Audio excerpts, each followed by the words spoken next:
हम में से प्रत्येक के पास अपनी वास्तविकता को आकार देने की क्षमता है। गौतम बुद्ध का कहना है कि हम जो सोचते हैं वही बनते हैं, हम जो महसूस करते हैं वही आकर्षित करते हैं और जो कल्पना करते हैं उसी की रचना करते हैं। एल्बर्ट आइंस्टाइन ने भी गलत नहीं कहा है। हमने खुद के लिए जो दुनिया का निर्माण किया है वो हमारी सोच की ही एक प्रक्रिया है। हमारी सोच को बदले बिना इस रचित की गई दुनिया को भी हम बदल नहीं सकते। नमस्ते। आजकल की तेज रफ्तार वाली दुनिया में मैनिफेस्टेशन के सिद्धांतों को समझना बहुत महत्व रखता है।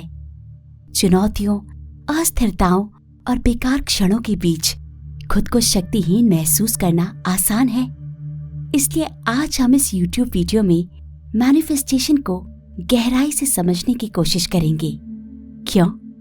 क्योंकि मैनिफेस्टेशन यानी कि अभिव्यक्ति बस पैसा, शोहरत या घर गाड़ी करने का एक माध्यम नहीं है, बल्कि इतनी हलचल और उतार चढ़ाव के बीच ये आशा और सशक्तिकरण की एक किरण है। ये एक जरिया है जिसके बारे में जानकर या सीखकर कोई भी व्यक्ति अपनी इच्छाओं के अनुसार अपनी वास्तविकता को आकार देने की क्षमता का लाभ उठा सकता है। ये ज्ञान अनप्रेडिक्टेबल सिचुएशंस यानी कि अप्रत्याशित स्थितियों में नियंत्रण की भावना प्रदान करता है।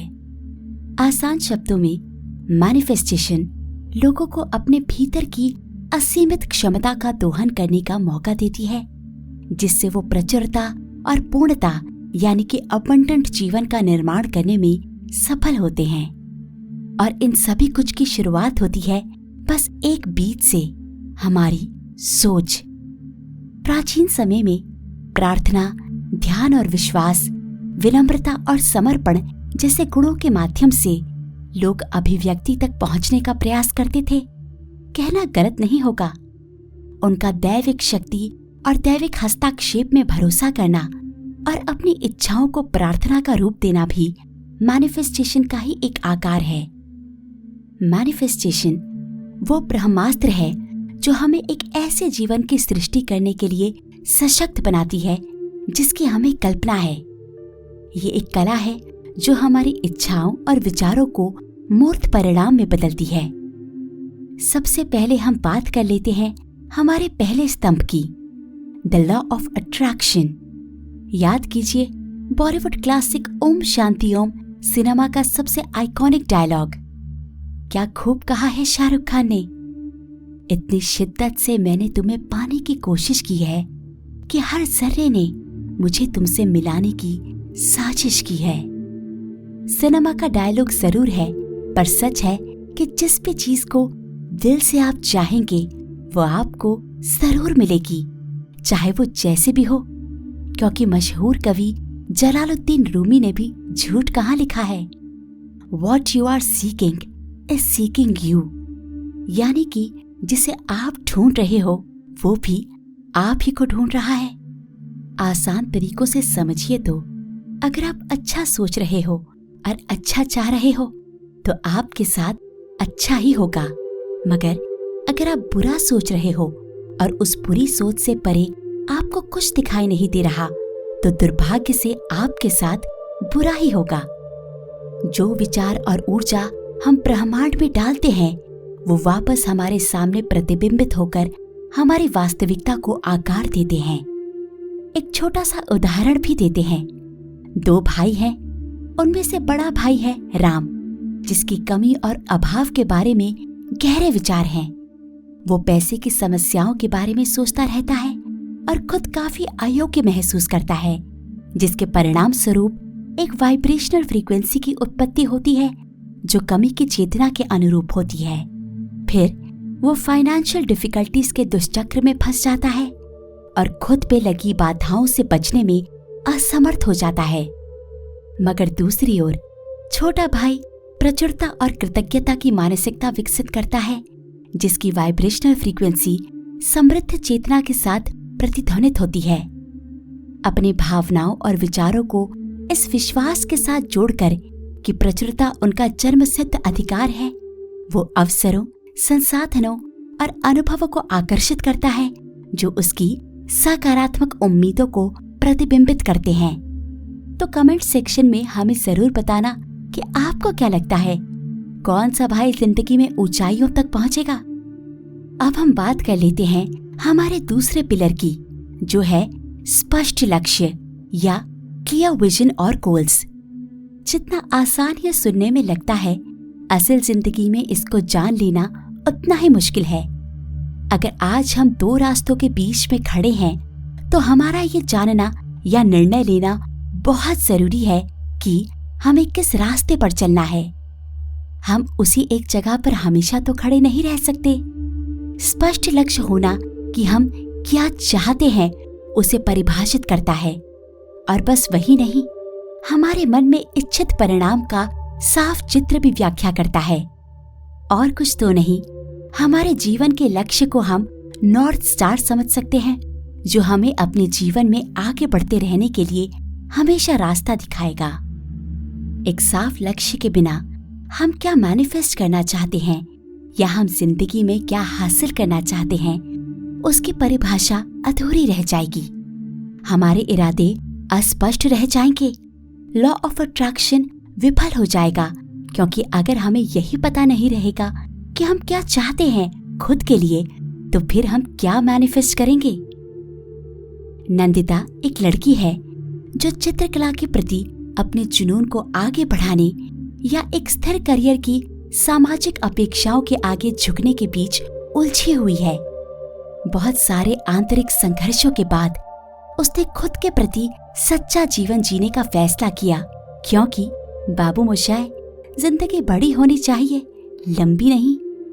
आनंद सिनेमा में राजेश खन्ना ने क्या खूब कहा है ना?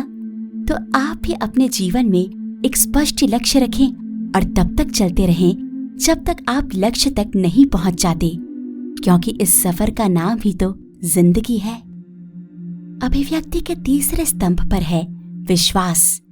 जैसे कि हेनरी फोर्ड मोटर्स के संस्थापक कहते हैं कि whether you think you can or you think you can't, you are right।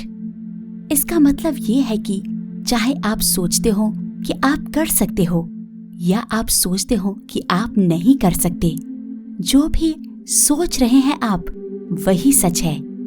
ब्रह्मांड के अंतर्निहित अच्छाई और हमारी इच्छाओं को प्राप्त करने की हमारी क्षमता में अटूट विश्वास रखना उतना ही जरूरी है जितना कि सकारात्मक सोच बनाए रखना और एक निश्चित स्पष्ट लक्ष्य होना। क्योंकि अगर आपको खुद पर और ब्रह्मांड की शक्तियों पर या उसके ऊर्जाओं पर विश्वास नहीं रहेगा, तो आप आपके लक्ष्य तक पहुंचोगे कैसे? ये जो चलन है, ये जो आपको आपके लक्ष्य कदम पर चलना है, आपके लक्ष्य की तरफ, इसके लिए चाहिए गहरा और अटूट विश्वास। अगर आपका विश्वास तंत्र आपका घर है, तो जरा सा भी संदेह या अनिश्चितता आपके घर की नींव को पूरी तरह हिला कर रख सकती है। विश्वास इतना अटल होना चाहिए कि हम जो चाहते हैं वो न केवल संभव है बल्कि अपरिहार्य भी है। विश्वास के बिना हमारी अभिव्यक्तियों में फलीभूत होने के लिए आवश्यक महत्वपूर्ण ऊर्जा और गति का अभाव होगा।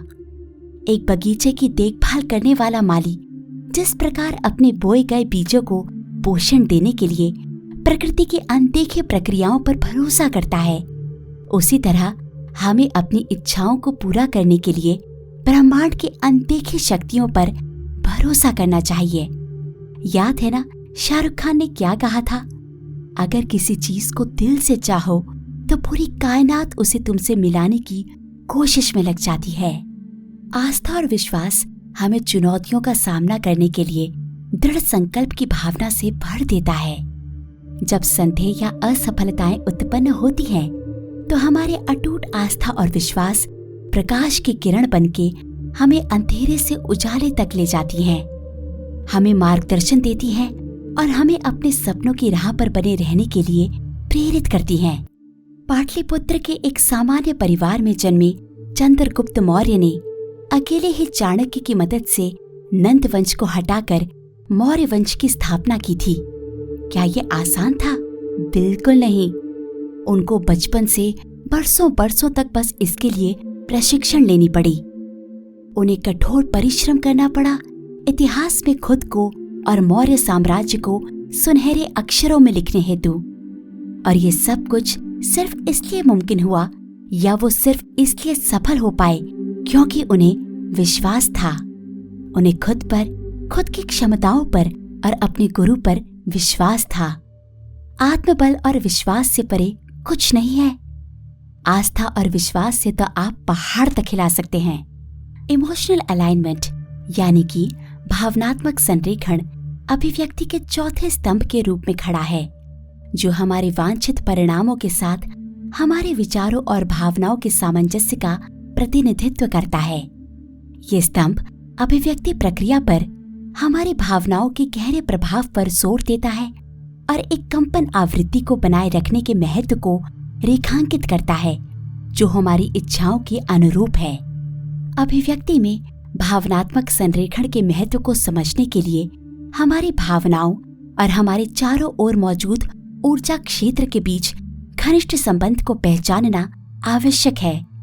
जैसे कि क्वांटम भौतिकी से पता चलता है, ब्रह्मांड में सब कुछ ऊर्जा से बना है और हमारे विचार और भावनाएं कंपन आवृत्तियों का उत्सर्जन करती हैं, जो वास्तविकता के ऊर्जावान क्षेत्र के साथ आपस में घुलती मिलती हैं। जब हम अपनी इच्छाओं के साथ भावनात्मक तालमेल की स्थिति में होते हैं, तो हम एक कंपन आवृत्ति उत्सर्जित करते हैं, जो हमारे जीवन में संबंधित अनुभवों और परिणामों को आकर्षित करती है। भावनात्मक संरेखण की प्रक्रिया आत्म जागरूकता और संचेतना से शुरू होती है। इसमें हमारे आंतरिक परिदृश्य के साथ तालमेल बिठाना और उन विचारों, विश्वासों और भावनाओं के साथ तालमेल बिठाना शामिल है, जो हमारी वास्तविकता को आकार देते हैं। सचेतना विकसित करके हम बिना किसी लगाव के अपनी भावनात्मक स्थिति का निरीक्षण कर सकते हैं, जिससे हम किसी भी असंगत भावनाओं की पहचान कर सकते हैं, जो अभिव्यक्ति प्रक्रिया में बाधा बन सकते हैं। एक बार जब हम अपने वर्तमान भावनात्मक स्थिति की पहचान कर लेते हैं, तो अगला कदम सचेत रूप से अपने कंपन को अपने वांछित परिणामों के साथ संरेखित कराना है। इसे कल्पना और पुष्टिकरण सहित विभिन्न प्रार्थनाओं के माध्यम से प्राप्त किया जा सकता है।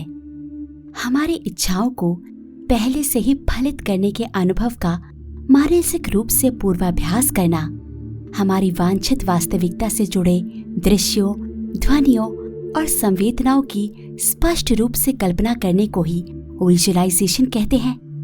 आसान भाषा में ये एक तरीके की कल्पना ही तो है। भावनात्मक संरेखण के लिए प्रतिज्ञान एक और शक्तिशाली उपकरण है, क्योंकि वे हमारे अवचेतन मन को सकारात्मक विश्वासों और अपेक्षाओं के साथ पुनः निर्धारित करने में मदद करते हैं। मैं प्रचुरता के योग्य हूँ, या मैं अपने सपनों को प्राप्त करने में सक्षम हूँ जैसे बयानों की पुष्टि करके हम अपनी इच्छाओं को असलियत में लाने की क्षमता में अपने विश्वास को मजबूत करते हैं और अपनी वांछित वास्तविकता से मेल खाने के लिए अपनी कंपन आवृत्ति को बढ़ाते हैं। अब हम बात कर लेते हैं अगले पड़ाव के बारे में, जो है इंस्पायर्ड एक्शन यानी कि कार्यवाही।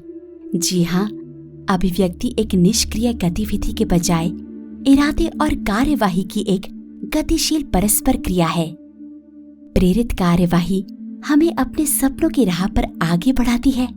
प्रयास और दृढ़ संकल्प के माध्यम से हम कल्पना को वास्तविकता में बदलते हैं।